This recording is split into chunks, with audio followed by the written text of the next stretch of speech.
Welcome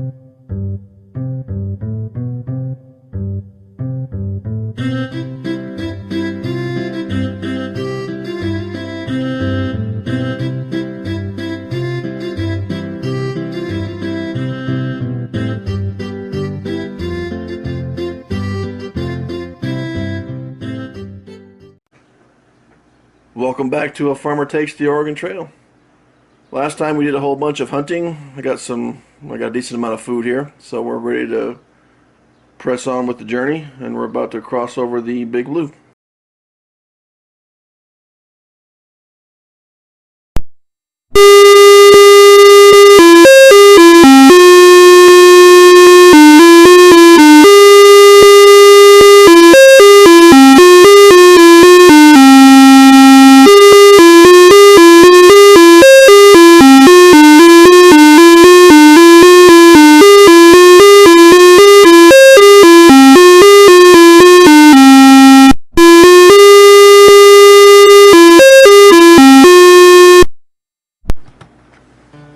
Alright, time to keep going. We're going to do another river crossing here.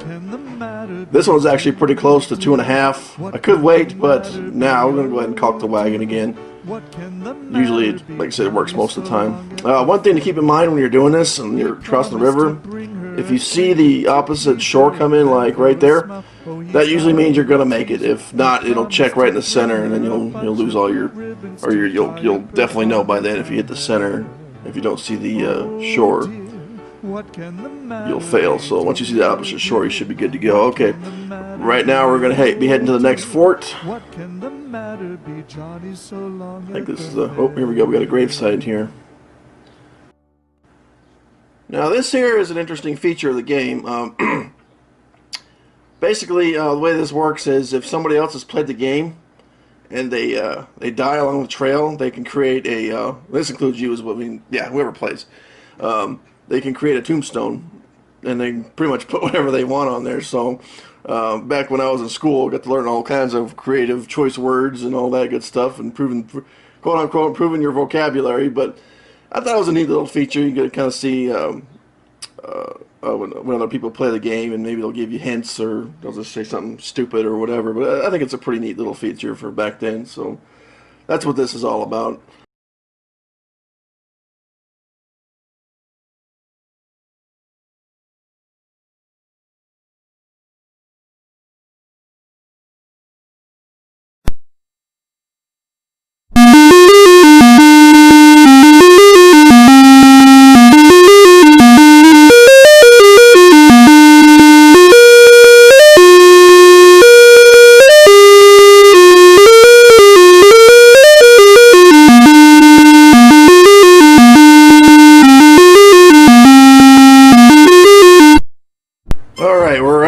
Fort Kearney right now. We could buy some supplies here, which I'm going to take a look at that real quick, and we're still doing pretty good, but like I said, the further you get away from independence, the more of a markup there is for the prices. So since we're broke, it's not an option.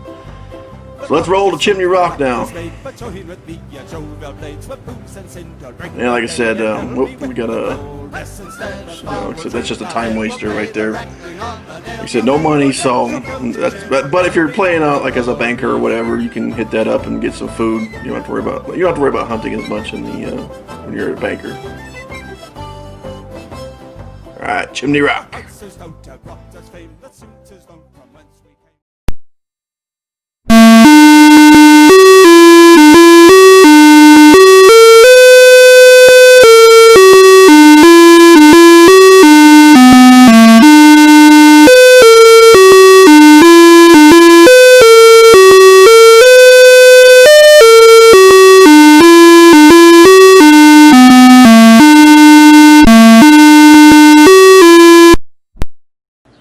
Moving on to the next location, which, what's the next one? We gotta go for Fort Laramie. This one is actually pretty close, only 86 miles. And then I think something happens. Oh, we got the time waster. Okay.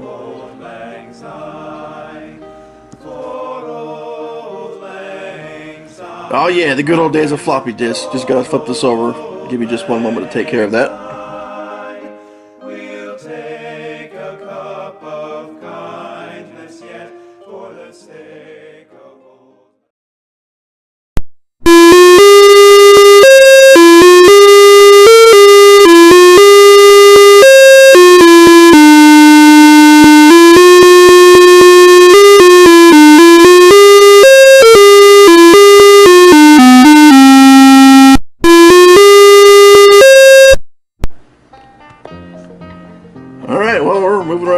see how we're doing here. Still doing pretty good. Yeah, we are moving right along. Independence Rock's the next location. Yeah, I haven't had any wagon fires. Nobody getting sick yet. Our health is poor, but that hunting must have really helped out. Either that or it's all the clothes that I bought. But, like I said, wagon fires are really bad. You lose a lot of stuff when that happens. But I guess since it's not dry, we're in the cold, it's all good. Alright, made it to our next destination, Independence Rock.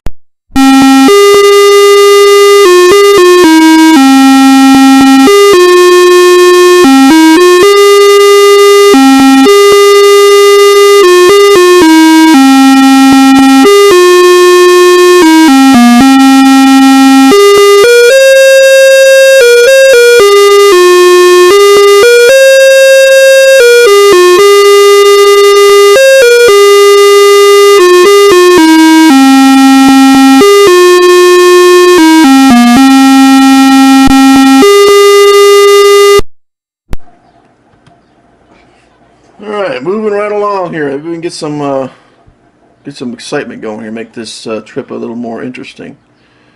Usually it's not pretty dead. They usually hit you pretty hard with conditions, but I'm almost wondering it's because I got so many clothes that we're doing pretty good. Alright, well, here we go. Yen's got a fever. Geralt's not going to like that too much, but alright. This is what you want to do when this happens. Go ahead and switch the pace. The rations to filling, and now we're just gonna rest/hunt. And pretty much we're gonna go until we get at least to fair. And we got a new setting here, some pine trees, and it also looks like we got some pronghorn there. And I got me a bison. All right, cool. And this deer is just gonna spaz out on me. Yeah, there's pronghorn right there. Okay, I'm not sure if those give you more meat or not. If I kill one, I guess we'll find out. Usually the deer, I think they give you about 60 to 70. I think, as far as the meat you get from them. And the little guys usually give you like something small, like 3 or 5 or something like that. And I'm getting lucky on these buffalo kills here. Wow, that's just like real life. It runs right up to you, next to you, and then runs away.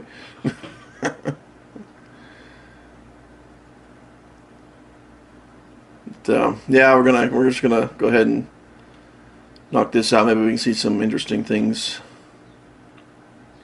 or not. Like I said, it does get a bit tedious when you're doing this. We're probably gonna be doing this a lot later on down the road as we get closer to to our goal. Because when we get to the end, we're gonna need to make sure we got at least. I think we're in good health, because the way the game works is if your party's in good health, you'll get more points. If they're in poor health, you won't get as much. So like I said, our goal here is to get a top score. Maybe even see if we can get number 1 on this game does have a leaderboard on it, just to show how much of an expert you are at playing the game. But like I said, you don't have to do this as much when you're the banker. Carpenter, it varies, but banker, like I said, you've got so much money as a banker, you don't even need to worry about hunting at all, because whenever you stop at the forts, you can just spend your money on, even with the goods marked up. It's not. I've played through the game several times as a banker, and I've never really had a need to ever go hunting. I just always use it's a bit of a lazy way to play the game. You miss out on a lot, but it's like I said, it's pretty casual when you play as the banker in this game. Like I said, we got pine trees and rocks, and as we progress further, I think the terrain changes as well as the animals. And the only change I see so far is looks like we got some pronghorn running around, but everything else is the same. Still got rabbits and squirrels and deer, bison are still here. Eventually, I think the bison do disappear. Alright, let's see here. Okay, so alright, we're back to fair, so we'll go ahead and we'll change our rations back to bare bones again, and we'll hit the trail.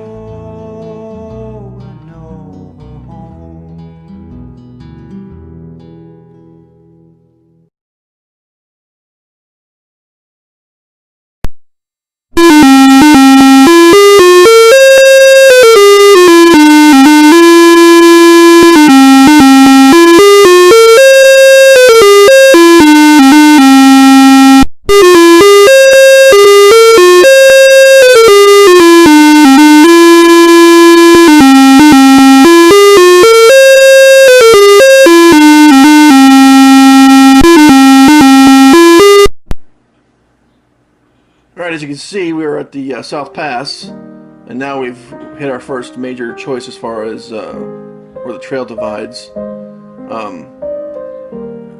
Basically, the way this works is one location is usually more further away than the other, and it's all about deciding, you know, do I go for the more dangerous path, or do I go, you know, get more supplies, or, you know, just to, you know,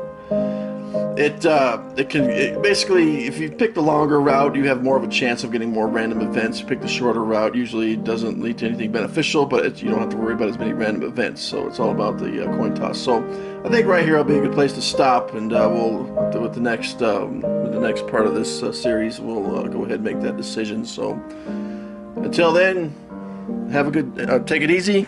Have a good day. I'll see you next time.